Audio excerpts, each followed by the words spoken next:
What's up, guys? Welcome back to Back Road Driver. We're the Mazza brothers.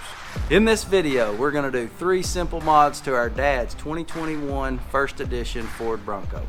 First up, we'll install the Gear America Uber shackles. Guys, these are oversized and they are finished in satin. And we got all black. You can get different colors, but they also have the shackle isolators, little pieces of rubber that keep this from banging on the bumper and making noise. Comes with these little, I guess you call them nylon washers, and that'll keep you from having that rattle and vibrate sound on the front. Next up, we'll install the Redline Tuning Quick Lift shocks for the hood. If you don't know why, you got your little prop here, and we go off-roading a lot. We've got to clean this motor bay up now, so it's probably a good time to show you, but like you can tell, we've got this thing nasty. It looks like a baby threw up right there, but you'll be able to lift this up, not have anything in your way, and really detail out the motor. And we did get those in stainless, so they won't rust over time, because the way it's dirty now, we've got a video where we went to Windrock, and I think we drove through 2 or 3 feet of water and muddy and probably doing 40 and splashed a lot up in here. So we do want those stainless for long-term longevity.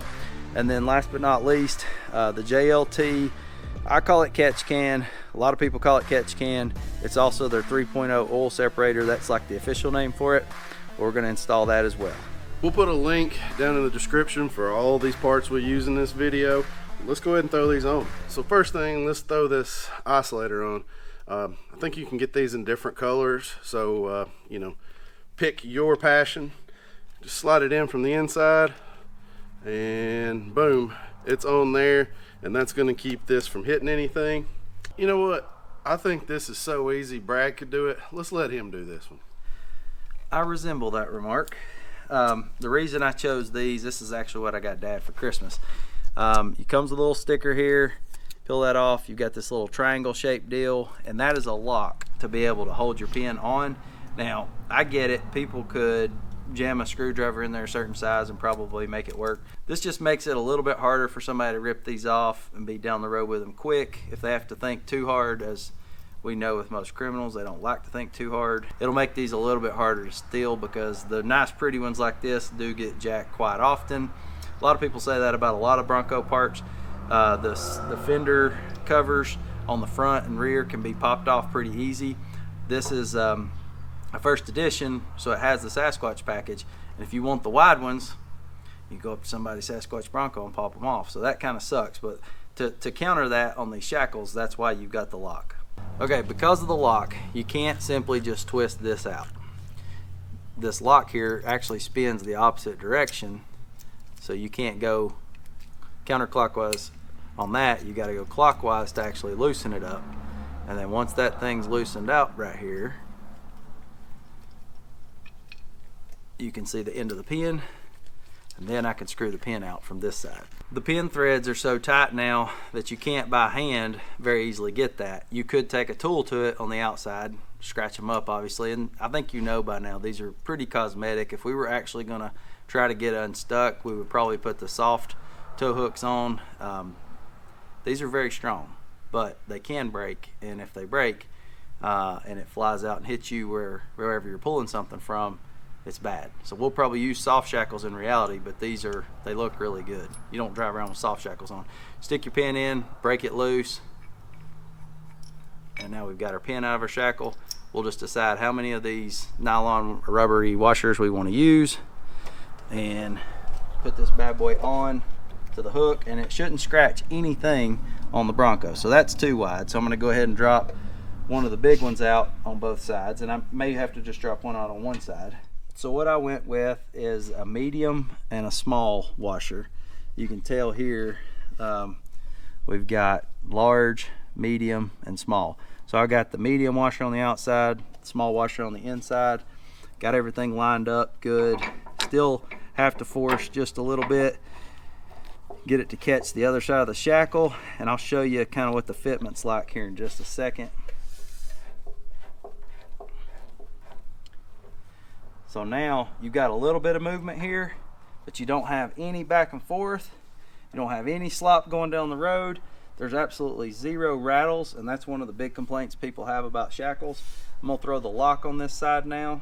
Now remember, the lock threads backwards. so it's lefty tighty in this case. And we'll throw the tool in.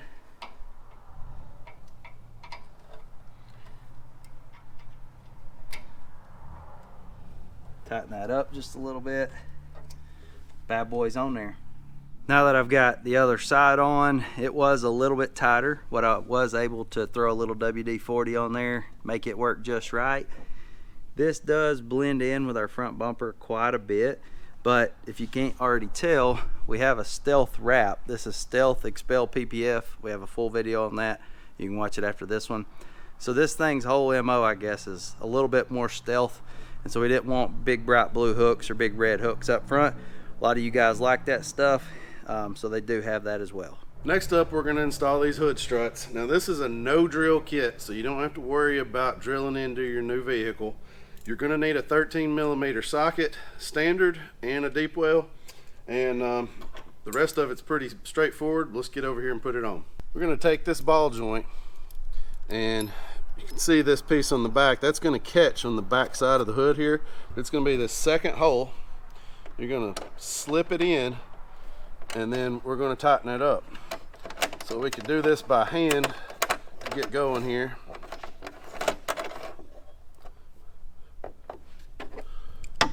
And once you get it tight, just get a few turns on there.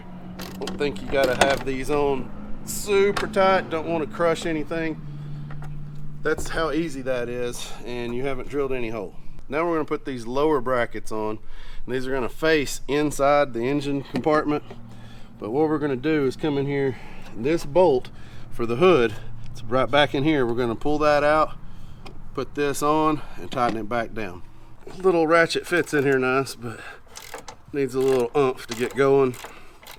We will get this bolt off. What happens if you drop it? I guess you cry. I would. Finding one of those painted your body color is going to be hard to find. When you're doing this, when you get towards the end, you'll feel it loosen up to where you might be able to get it by hand. I recommend that's when you pull the wrench off. You come the rest of the way out by hand, so you don't drop it down in between the fender down in here. It may be hard to get from out of there. I'm going to pop this clip off to get it out of my way. One of these tools makes it a whole lot easier. Now I've got it hand tightened on there to where the bolt has started turning, so I'm safe. I can't drop it down in there anymore. I can get a socket on it now, and we'll get that tightened down and move on to the next step. Hey guys, give us a thumbs up on this video and hit subscribe if you like this type of content. It really helps us out on the channel. Now we've got both of the ball studs on, the top and the bottom. Everything's tightened back up. You can go ahead and put your wiring back in place. Now it's time to pop on these struts. Now orientation does matter with this kit. It says it in big bold letters that the large body end is what goes to the hood section. So we're going to put this on, and you want to rock these and they go right on. If you feel a lot of resistance and you're pushing on it really hard, it's not going on, stop, because you're going to bend this part. It just needs to be rocked a little bit. This is very hard to do. You have to be a man about it.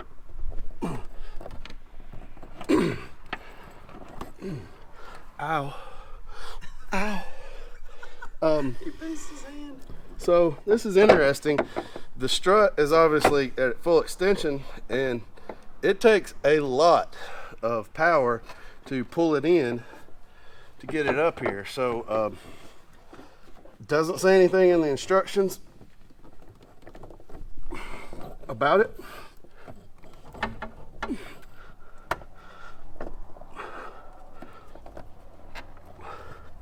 I'll get on there.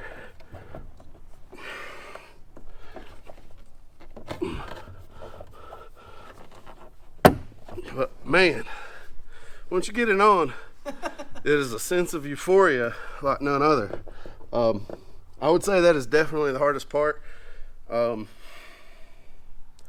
don't consider myself weak by any means, but it takes quite a bit of pressure to get that on up there. I think one of the keys to make this maybe a little easier we're going to try it on the other side. Let's pop this on, but have the strut not be up in this area, have it down here, and you might be able to get a little bit more force on it. Okay, we've got these brackets installed on this side. We're going to pop this on. I am going to stay on this top, and we're going to show you what we're going to do here. So let's pop this on. We're on there. Now Brad came up with something a minute ago. Can't believe I didn't think of this. Just do this. Just get that out of the way. Raise the hood on up. And you just got to work this a little bit to get it on over here. Okay. Makes it a little easier, but guys, putting the bottom on is kind of tough. So now that we've got the struts on, you could remove this, but since it's out of the way, it's insurance. If anything ever happens with those, let's see how it shuts. Good clearance. Feels nice and easy, up and down. Will actually kind of stop for you. That's pretty cool.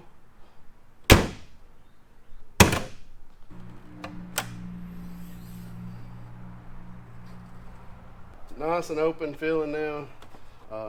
You know, you don't realize how much this is in your way when you're working on a vehicle. Really enjoy that on the new F-150s. They already have struts. Hopefully we're just in here cleaning though. Yeah. Very long time. Yeah. We are going to install something next. So the JLT catch can, oil separator, whatever you want to call it. As you can see, this is a one-fits-all for the F-150 from 2011 through 2022 now. And this fits 2.7, 3.5, and the 5-liter. And you say, well, how does it fit all those engines? Well, it's the same two connections that you're actually using on the engine, and they're all accessible with these hoses. And the main difference is where you mount the catch can itself. So let's get into that. Oh yeah, some of you guys don't even know what a catch can is. What this does is it hooks into your PCV system, which is taking spent fumes that come off of your cylinders, and it's recirculating that back into your intake and burning that oil in your engine instead of sending it out into the atmosphere and hurting our planet. Problem is that coats the backside of your valves, causing premature wear and failure. Just makes your engine nasty. Some of you guys are going to say, yeah, but this engine has port and direct injection. It does, but you're still pumping gunk into the intake of your engine. It's going to make things a whole lot nastier in there. Wear and tear, you want one of these, I promise you, especially when you see what they catch. Now, like I said, this is a one size fits all. This thing's going to run you about half of what those new kits for the Bronco that are specifically made for the Bronco are charging right now.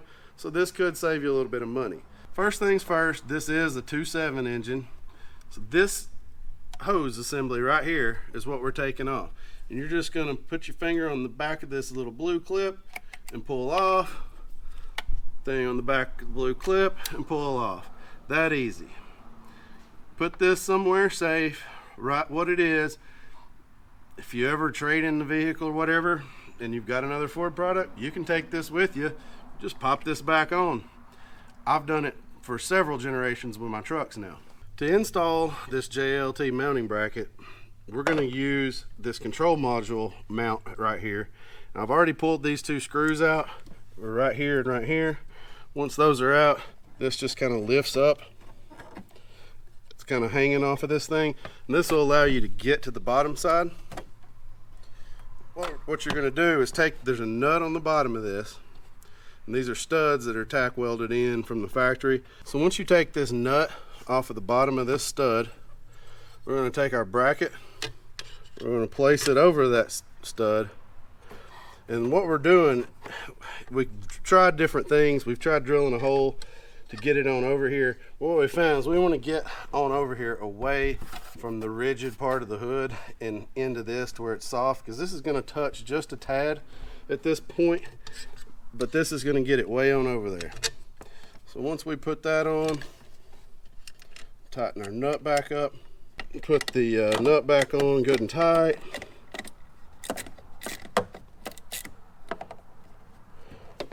Get it kind of snug.